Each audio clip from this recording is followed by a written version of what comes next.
Welcome to the Timeless Tales Library, where each story is a soft key that unlocks the quiet spaces of your imagination. I'm Theodore, your host for the evening, and tonight I'll be sharing a gentle tale meant to calm your thoughts and carry you peacefully towards sleep. This haven of restful stories is brought to life by listeners like you. If you found solace here, please consider subscribing to help us continue weaving these serene narratives. As you settle in, I'd love to hear from you. Leave a comment below letting me know where you're listening from and share a place you dream of a story taking you.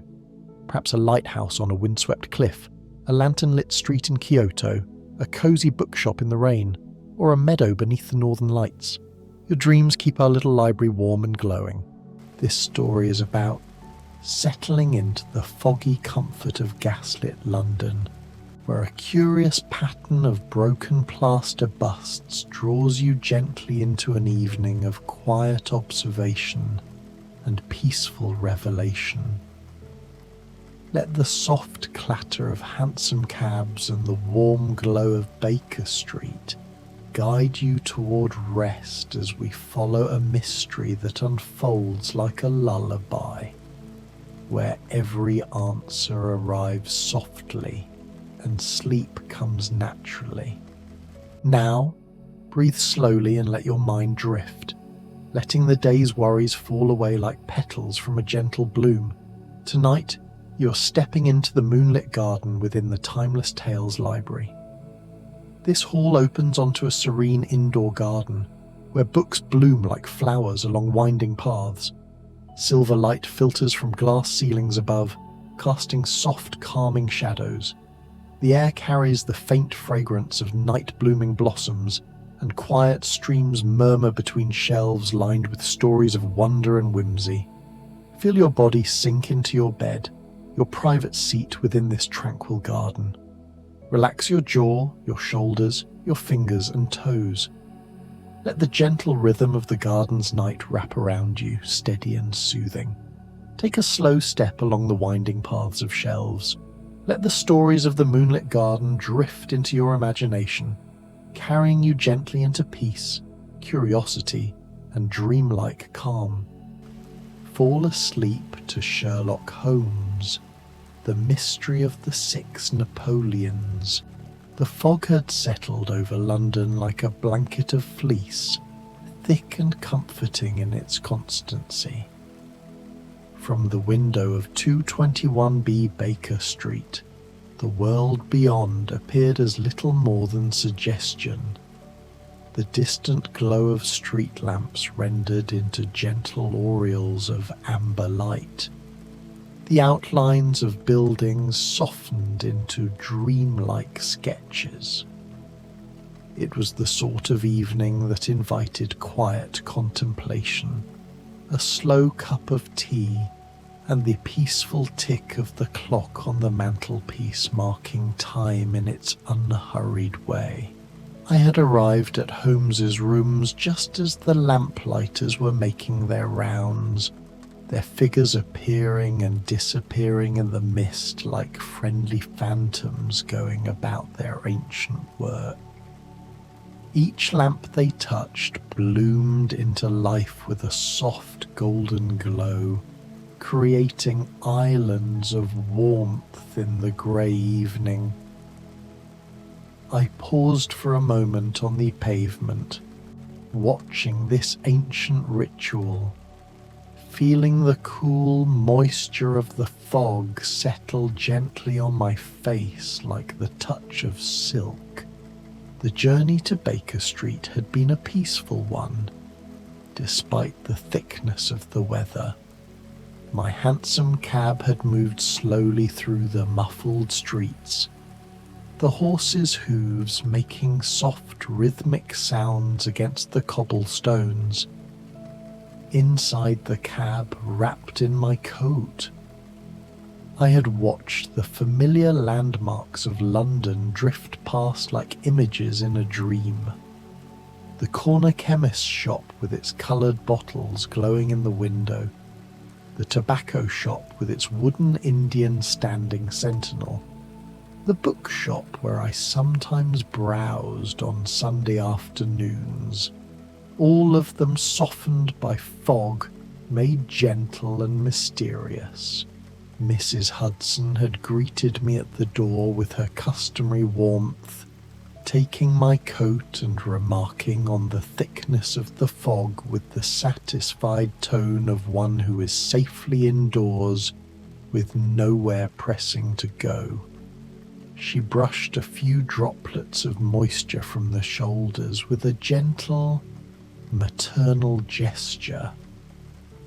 "Mr. Holmes is in his chair, Doctor," she said softly, her voice barely above a whisper, as if speaking too loudly might disturb the peaceful atmosphere of the house. "He's been there since tea time, quite lost in thought. Perhaps you'll rouse him a bit, though I must say he seems quite content in his contemplations this evening." She paused at the foot of the stairs, her hand resting lightly on the banister. "I've just made a fresh pot of tea, and there are some of those biscuits you're fond of, the ones with the almonds. I'll bring them up shortly." But when I entered the familiar sitting room, with its comfortable clutter and the fire burning low and steady in the grate, I found I had no desire to rouse anyone from anything. The room embraced me like an old friend. The familiar scent of tobacco and old leather, mingled with the faint sweetness of the beeswax Mrs. Hudson used on the furniture, created an atmosphere of complete comfort and safety. Holmes sat in his armchair, his long fingers steepled beneath his chin, his grey eyes half closed in that particular state of repose that was neither quite sleep nor quite waking. He had changed into his mouse-coloured dressing gown, and his feet were stretched toward the fire in his old Persian slippers.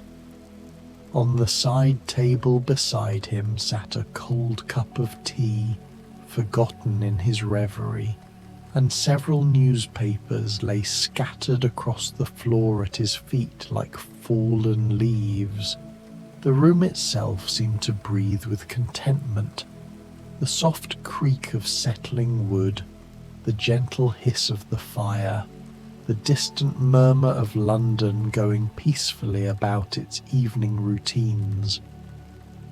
The curtains had been drawn against the fog, creating a warm cocoon of amber lamplight.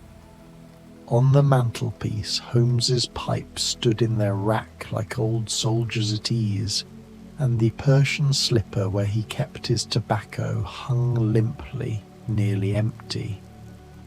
The violin rested in its case on the sideboard, silent for now, though I knew it had likely been played earlier in the afternoon during one of Holmes's meditative sessions. I took a moment to observe the room more carefully, as Holmes had taught me to do. A book lay open on the arm of his chair, a volume of medieval history, I noted, open to a chapter about the Borgias. Interesting. The coal scuttle was nearly full, suggesting Mrs. Hudson had recently replenished it. The evening papers had been delivered and read, their pages now serving as footrests for my friend's contemplative repose. "Ah, Watson," Holmes said without opening his eyes fully. His voice was quiet, almost dreamlike. "I heard your tread upon the stair. The odd number of steps tells me you paused on the landing, 17 instead of your usual 16. The fog has slowed your usual pace by approximately 15 seconds. You stopped on the landing to catch your breath. The evening is heavy with moisture, and I detect in your breathing the slight wheeze that tells me the dampness has affected your old war wound in the shoulder. You should have worn a heavier scarf. I smiled at this characteristic deduction and settled into my own chair opposite him, feeling the day's tensions beginning to ease from my shoulders. The chair seemed to welcome me, its cushion moulding perfectly to accommodate my frame. I had sat in this very spot countless times, and it felt as familiar and comfortable as my own bed. "You're quite right, as always," I said, my voice instinctively lowering to match the room's peaceful atmosphere.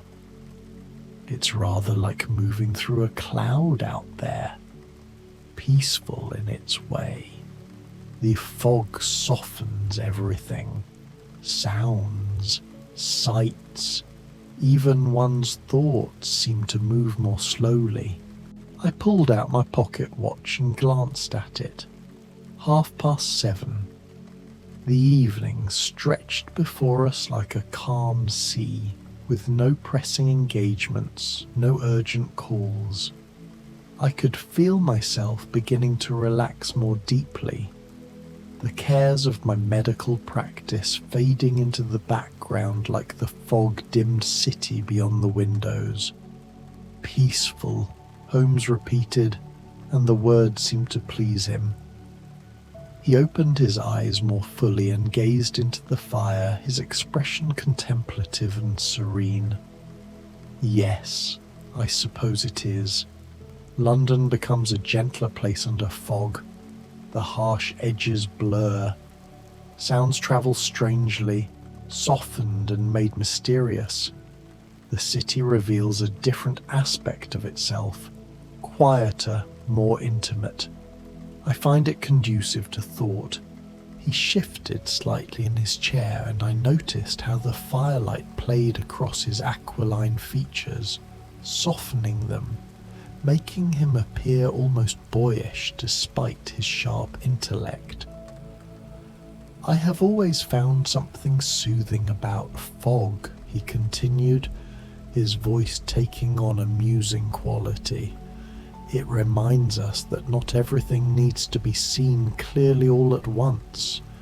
Sometimes the world is better experienced in glimpses, in suggestions. Mystery is not always something to be solved immediately. Sometimes it is simply something to be experienced, to be sat with like a piece of music." For a long while we sat in comfortable silence, watching the flames dance their slow, hypnotic dance. The coals glowed with a deep, warm red, like the heart of a sleeping dragon, and occasionally one would shift with a soft whisper, sending up a small spiral of sparks that disappeared into the darkness of the chimney like ascending stars. The fire had been built with care. I could see Mrs. Hudson's practiced hand in the arrangement of the logs, each placed to burn slowly and steadily, providing hours of gentle warmth without need for tending.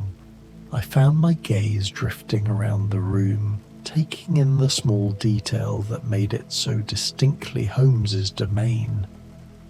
The chemistry apparatus on the side table, dormant now but recently used, judging by the faint chemical smell that lingered. The stack of monographs he had been writing held down by a paperweight, a curious piece of polished agate that caught and held the firelight. The Persian rug beneath our feet, worn in pleasant patterns by years of pacing during difficult cases. It was Holmes who eventually spoke, his voice remaining low and thoughtful. "I have been considering a rather curious matter, Watson. Nothing urgent, you understand.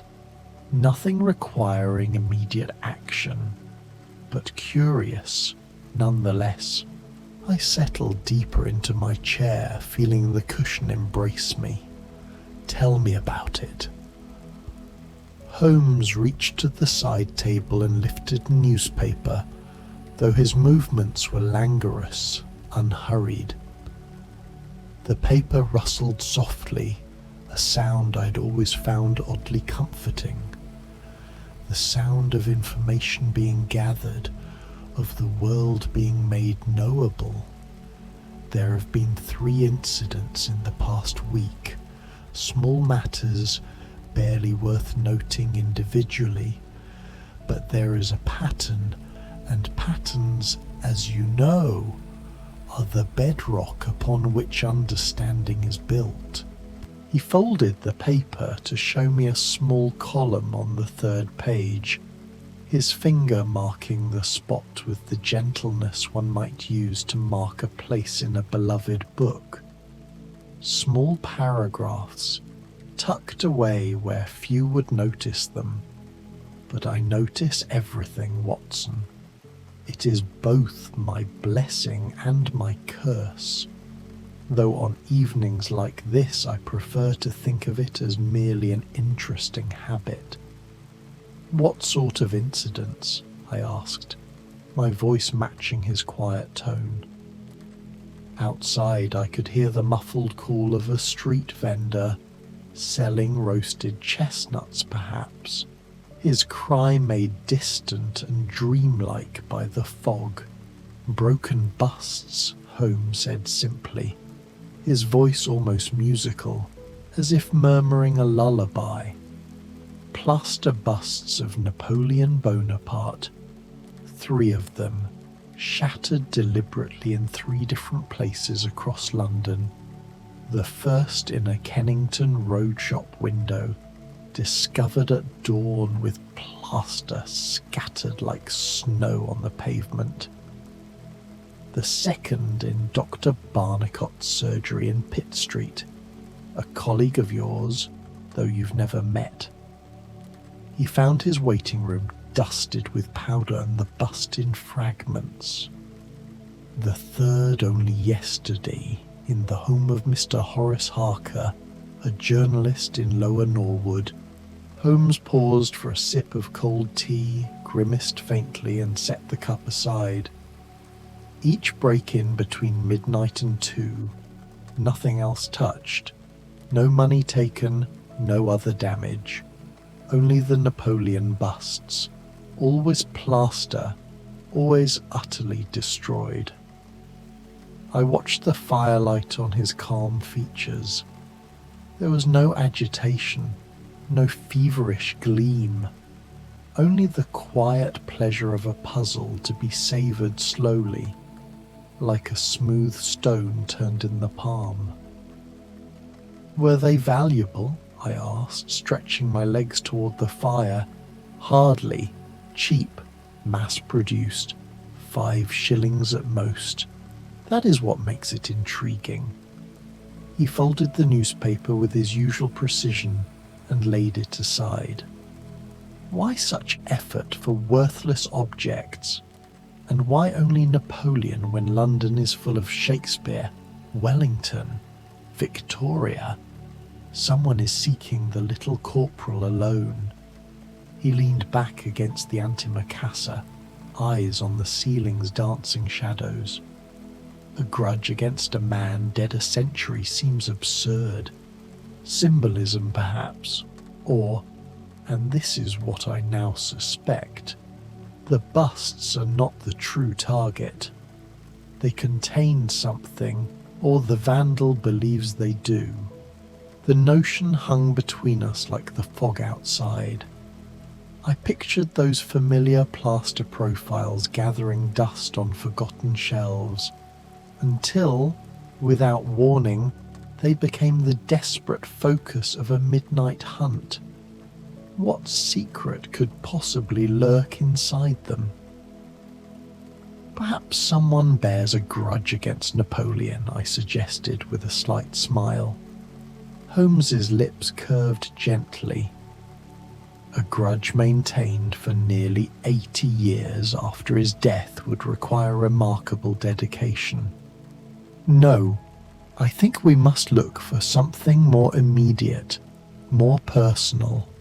As if summoned by our conversation, there came a gentle knock at the door, and Inspector Lestrade of Scotland Yard entered, bringing with him a swirl of cool, moist air from the stairwell. He looked tired but peaceful, a man at the end of his day, ready to set down his burdens. His cheeks were ruddy from the cold, and small droplets of moisture clung to his coat and hat like tiny diamonds. "Good evening, gentlemen," he said quietly, removing his hat and holding it in both hands. A small puddle began to form on the floor beneath it. "I apologize for the late call. I thought you might be interested to know there's been another incident. A fourth Napoleon bust, this time in Chiswick." He moved to warm his hands by the fire, and I noticed how the warmth seemed to ease the tension from his shoulders. Lestrade was a good man, I had always thought, dedicated to his work but not possessed by it, capable of leaving the day's troubles at the door when evening came. Holmes gestured to a chair with a welcoming wave of his hand, and Lestrade sank into it gratefully, letting out a small sigh of contentment. "Thank you, Mr. Holmes. I've been on my feet since dawn. This fog makes everything take twice as long, can't see more than 10 feet ahead, and the horses don't like it either."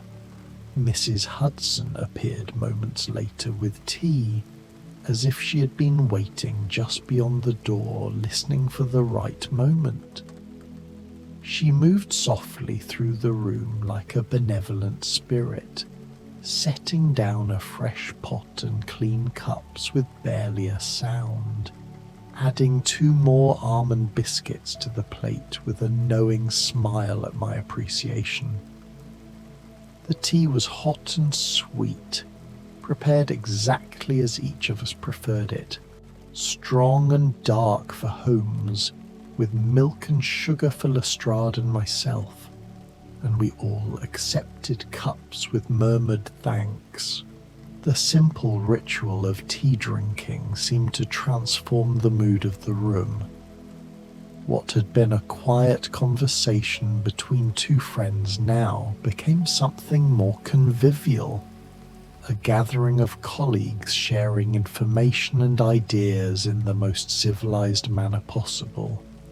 The warmth of the cups in our hands, the gentle steam rising from the surface of the tea, the sweet comfort of the biscuits, all of it contributed to a sense of peaceful fellowship.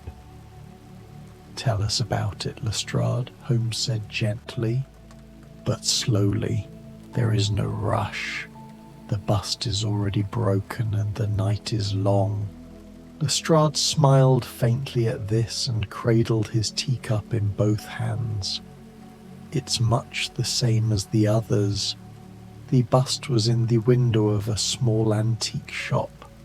The owner, a Mr. Josiah Brown, heard the crash around midnight.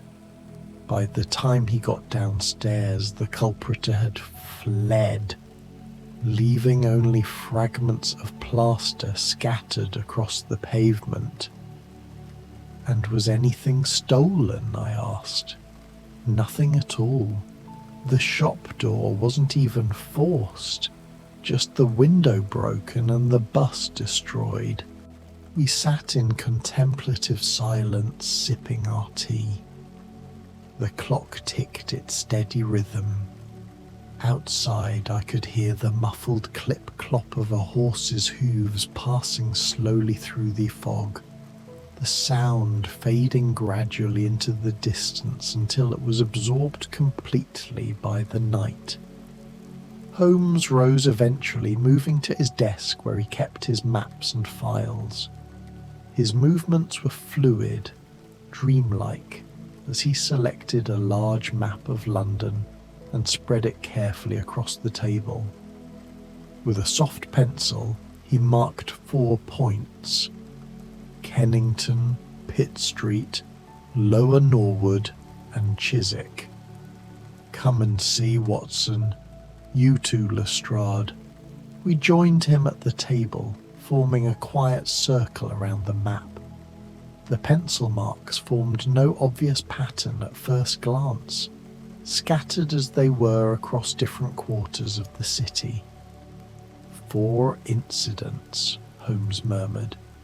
4 identical busts, all from the same manufacturer, Gelder and Company in Stepney, all destroyed between midnight and 2 in the morning, all left in fragments, with nothing taken. His finger traced gentle lines between the points, as if connecting invisible threads. "The question is not why Napoleon, but why these particular Napoleons? What makes these 6 busts? For Gelder and Company made precisely 6 in this particular batch. What makes them significant?" "6, I said. "Then there are 2 more still intact." "Precisely, and those, I think, are where we will find our answers." Lestrade leaned forward, his fatigue seeming to lift slightly. "You think there's something hidden in the busts? Something valuable?" "I think," Holmes said slowly, "that someone believes there is. And I think we would do well to locate the remaining 2 busts before our mysterious collector does." The investigation unfolded over the following days in a dreamlike hush, as though the fog itself had slowed time to suit Holmes's mood. He pursued his inquiries with quiet persistence, and I accompanied him, content to watch him move through the city like a man walking through his own thoughts. We visited the workshops of Gelder and Company in a narrow Stepney lane where the fog lay thickest. Inside, the air was warm from the kilns and carried the clean, damp scent of fresh plaster. Shelves rose on every side, crowded with half-finished saints, poets and politicians, all waiting in silent white ranks. The manager, Mr. Harding, a round, florid man who took evident pride in his craft, greeted us with courteous curiosity. He led us between the benches where craftsmen worked without looking up. "Yes, the Napoleon busts," he said. "We cast 6 last July. Unusually hot weather.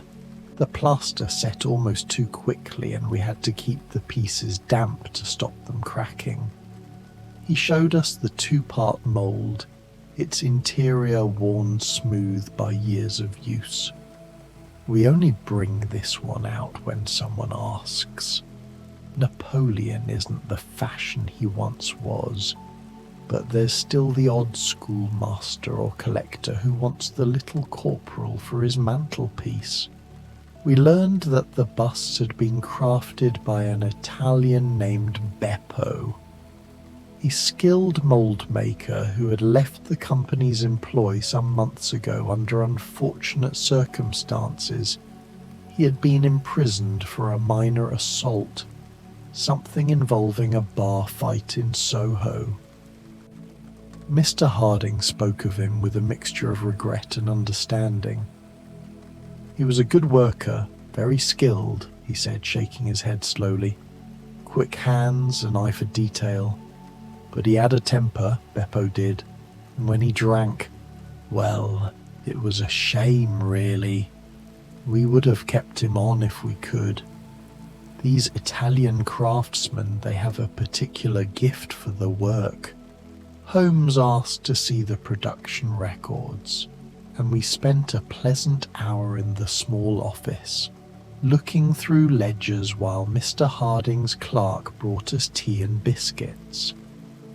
The record showed exactly what Holmes had suspected: 6 busts of Napoleon, all created on the same day in late July, all sold within a week of completion through various dealers across London. Holmes traced each sale with the care of a monk illuminating a manuscript, his long fingers turning pages in sales ledgers, his eyes scanning columns of figures while rain began to fall softly outside, adding its gentle percussion to the fog's embrace. Over the course of those quiet days, we pieced together the journey of each bust. The first had gone to Morse Hudson, the shop in Kennington Road, who had sold it to Dr. Barnicott. The second and third had also passed through Hudson's hands, one to the same Dr. Barnicott for his surgery, and another to Mr. Harker, the journalist. The fourth we had already accounted for in Chiswick. Each transaction was recorded in neat, methodical handwriting, with dates and prices noted in the margins. I found myself appreciating the quiet rhythm of this investigative work. There was something deeply satisfying about following a trail of paper, of seeing how objects moved through the world, changing hands, travelling from maker to merchant to buyer. Each bust had its own small story, ordered for a specific purpose, selected from a shelf, wrapped carefully in paper, carried home through London streets, unwrapped and placed in a window or on a mantelpiece, admired or ignored, dusted weekly or forgotten. Holmes worked with infinite patience, never hurrying, taking time to examine each entry, to ask follow-up questions, to verify details. He was like a watchmaker, I thought, examining the tiny gears and springs that made the mechanism tick, understanding that every small piece mattered, that precision in small things led to understanding of the whole. Between our inquiries, we took long walks through the foggy streets, Holmes pointing out details I would never have noticed. The way a certain type of mud on a doorstep indicated the presence of building works nearby, the significance of a particular pattern of wear on a shop's threshold, the stories told by the arrangement of goods in a window display. He was teaching me, I realized, not just about this case, but about the art of observation itself, about patience and attention and the quiet pleasure of understanding. We stopped for lunch at a small chop house near the river, sitting by the window and watching the boats move slowly through the fog like ghosts. The meal was simple: mutton chops and boiled potatoes with strong tea to warm us, but it tasted wonderful after our morning's work. Holmes ate slowly, contemplatively, occasionally making notes in his pocketbook between bites. "The key," he said, cutting his meat with precise movements, "is understanding motivation. Our man, and I'm increasingly certain it is one man, not several, is driven by something powerful enough to sustain him through multiple break-ins, multiple failures. This is not casual vandalism. This is purpose."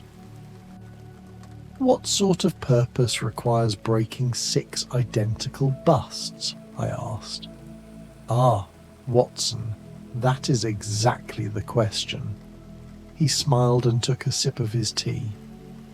"When we know the answer to that, we will know everything. We found that one of the remaining 2 busts belonged to a Mr. Sanderford of Reading, and the other to a Mr. Harding, an art dealer in Camden Town.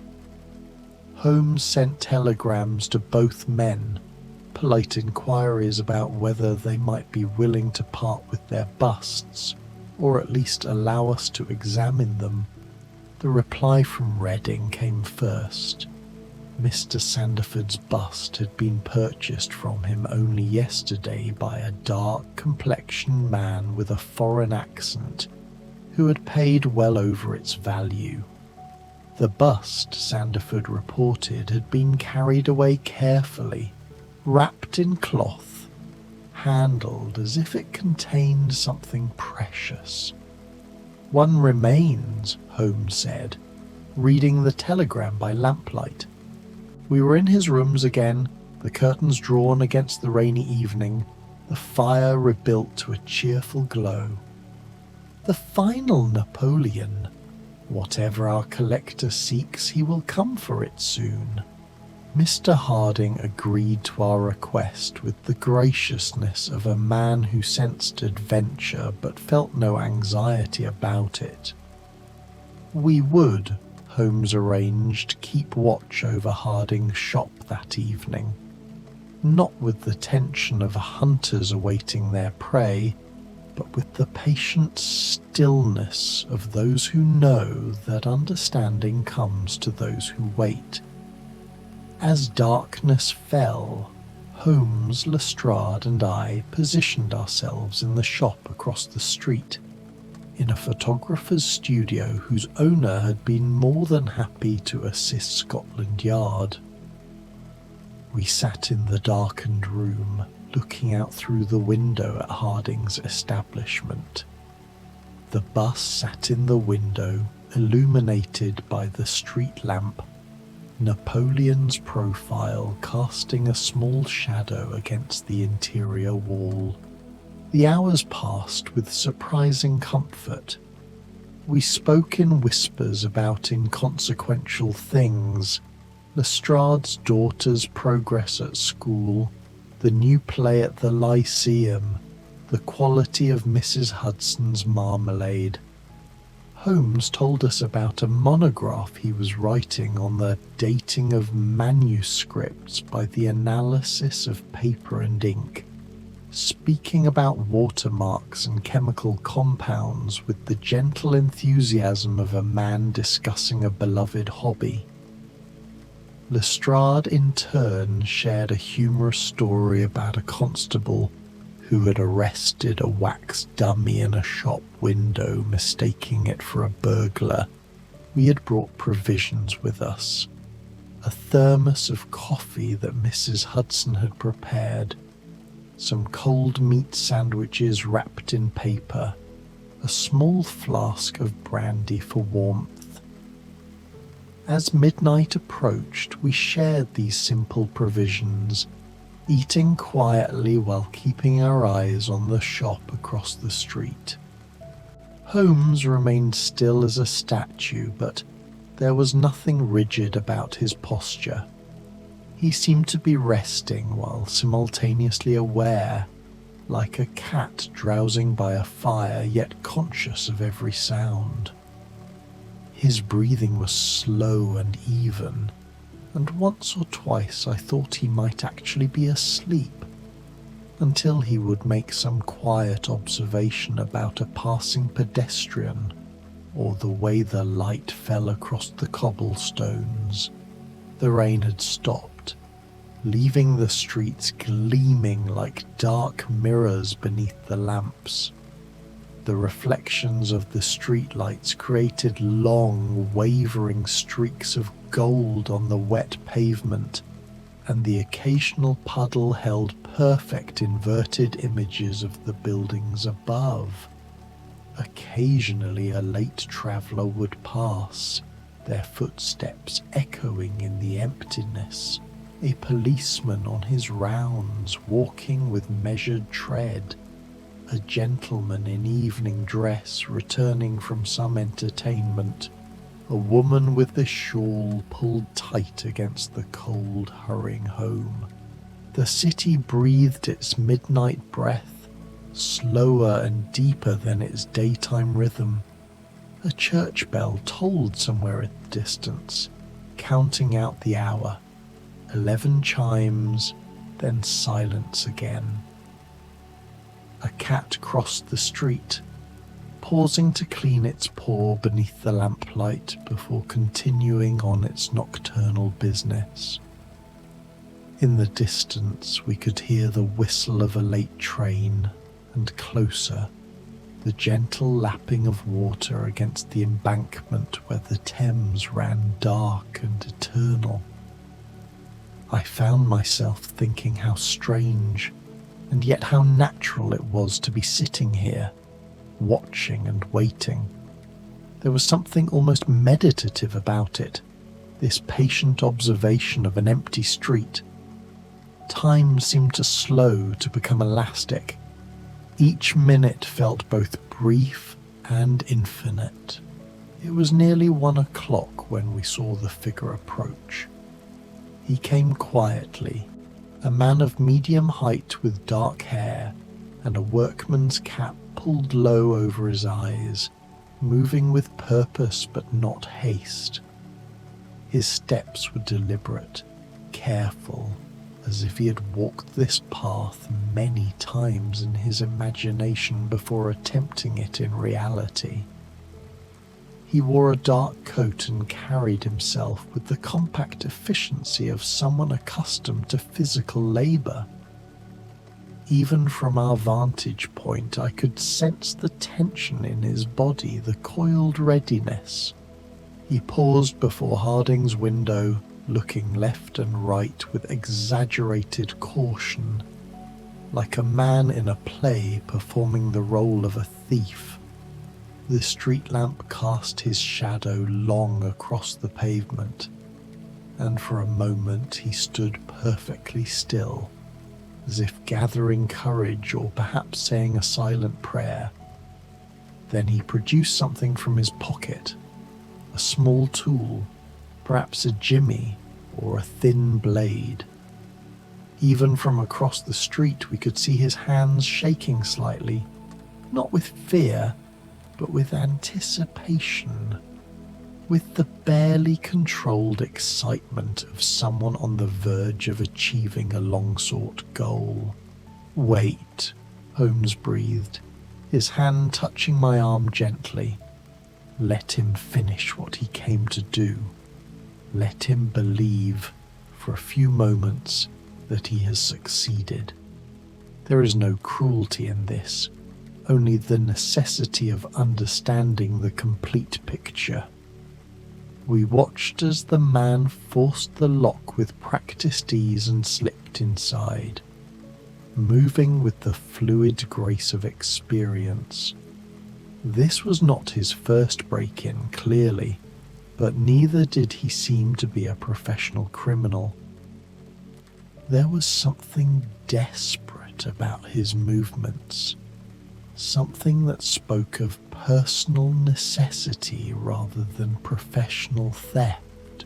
Through the window, we saw him move directly to the bust, ignoring everything else in the shop.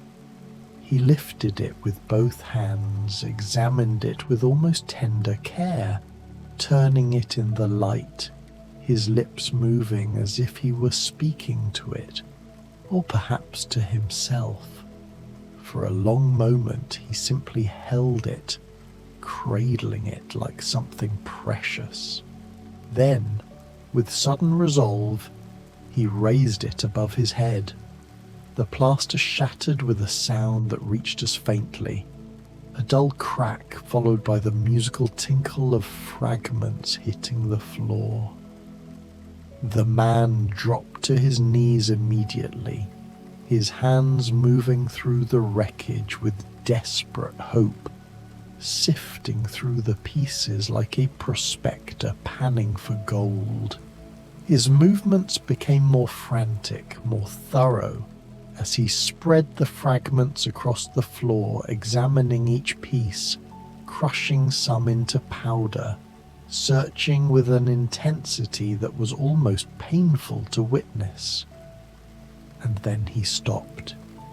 He lifted something small from the wreckage, held it up to the light filtering through the window. Even at this distance we could see it catch the lamplight, a dark jewel that seemed to hold all the compressed mystery of the past weeks within its facets. "Now," Holmes said softly, and we moved. Our crossing of the street was swift but quiet, no shouting, no rush. We entered the shop as the man turned, the jewel clutched in his hand, his face showing not anger but a kind of desperate relief. "Beppo," Holmes said gently, "it's over now. You can put it down." The man's shoulders sagged. He looked at the stone in his palm, then at us, and I saw in his eyes the weight of months of searching, of anxiety, of hope deferred, finally realized and immediately lost again.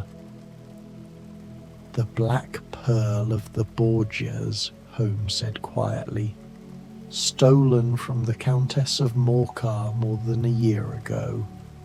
You were involved in the theft, weren't you? But something went wrong. You were arrested for that petty assault before you could retrieve the pearl from its hiding place." Beppo nodded slowly, and the story emerged like water from a spring, inevitable, flowing from a deep source. He had been part of the robbery. In the panicked aftermath, he had hidden the pearl the only place he could think of, in the wet plaster of a Napoleon bust he had been crafting at Gelder's workshop. He had meant to retrieve it the next day, but his arrest had prevented it. By the time he was released, the batch of 6 busts had been sold and scattered across London. He had been breaking them ever since, searching for the one that contained his fortune. And now, having found it, he simply looked tired, relieved to have the searching over, even if the ending was not what he had hoped. Lestrade stepped forward with handcuffs, but his movements were gentle, and Beppo did not resist. Holmes carefully took the pearl, holding it up to examine in the lamplight. It was extraordinary, deep black, perfectly round, with a lustre that seemed to glow from within. "Beautiful," he said softly. "And yet, Beppo, think of the nights of peace you might have had if you had simply let it go. 6 busts broken, weeks of searching, all for this small thing." We left the shop eventually, emerging into the cool early morning air. The streets were empty and peaceful, washed clean by the rain. Dawn was still hours away, but there was a sense of completion, of a story told to its natural end. Back at Baker Street, Holmes returned the pearl to its case with careful hands. Lestrade had taken Beppo away with surprising kindness, and the Countess would have her treasure restored by afternoon. The mystery of the 6 Napoleons had resolved itself as gently as fog lifting. I found myself standing at the window looking out at the sleeping city. Holmes joined me, and we stood together in companionable silence. "Every mystery ends, Watson," he said quietly. "Every broken thing was once whole. Every search concludes." "And then?" I asked. "And then we rest," he said simply, "until the next thing that needs understanding comes along. But for now, rest." I took my leave shortly after, walking home through streets that were beginning to show the first hints of dawn. The fog had entirely lifted, leaving the air clear and fresh. London was waking slowly, gently, the way all things should wake, peacefully, naturally, ready for whatever the new day might bring. That night in my own bed, I thought about plaster busts and hidden pearls, about men who search and men who wait, about mysteries that resolve themselves like knots untangling. I thought about Holmes in his chair, his eyes half closed, his mind both active and at rest. And I thought about sleep, how it comes when we stop searching, when we let the day's questions settle into comfortable silence. The mystery of the Six Napoleons had been solved, the pearl recovered, the case closed. All the broken pieces had been accounted for. Outside my window, London breathed its sleeping breath. Somewhere in shops and homes across the city, the remaining objects of the world sat peacefully on their shelves, holding no secrets, requiring no investigation. The fog would return tomorrow, or perhaps the day after. There would be other mysteries, other questions, but for now, there was only the pillow beneath my head, the soft weight of blankets, and the knowledge that some things at least had been made right. Some searches had ended in finding, some stories had reached their proper conclusions. In Baker Street, I knew Holmes would be settling into his own rest, his mind finally stilled, his questions answered for the day. Mrs. Hudson would be sleeping soundly in her rooms below, and the fire would be banked, glowing faintly in the darkness like a contented heart. The city slept. The world turned quietly on its axis, and in that moment, with the case of the Six Napoleons closed and the pearl returned to its rightful place, all was exactly as it should be. Peaceful, settled, and ready for the gentle embrace of dreams. Sleep came easily that night, as natural and inevitable as the tide. There was nothing more to search for, nothing more to solve, only the soft darkness, the quiet breathing of a city at rest, and the knowledge that morning would come in its own time, gently when we were ready. Until then, there was only peace and the slow descent into restful, dreamless sleep, where even the greatest mysteries dissolve into comfortable shadows, and all things find their resolution in the gentle dark.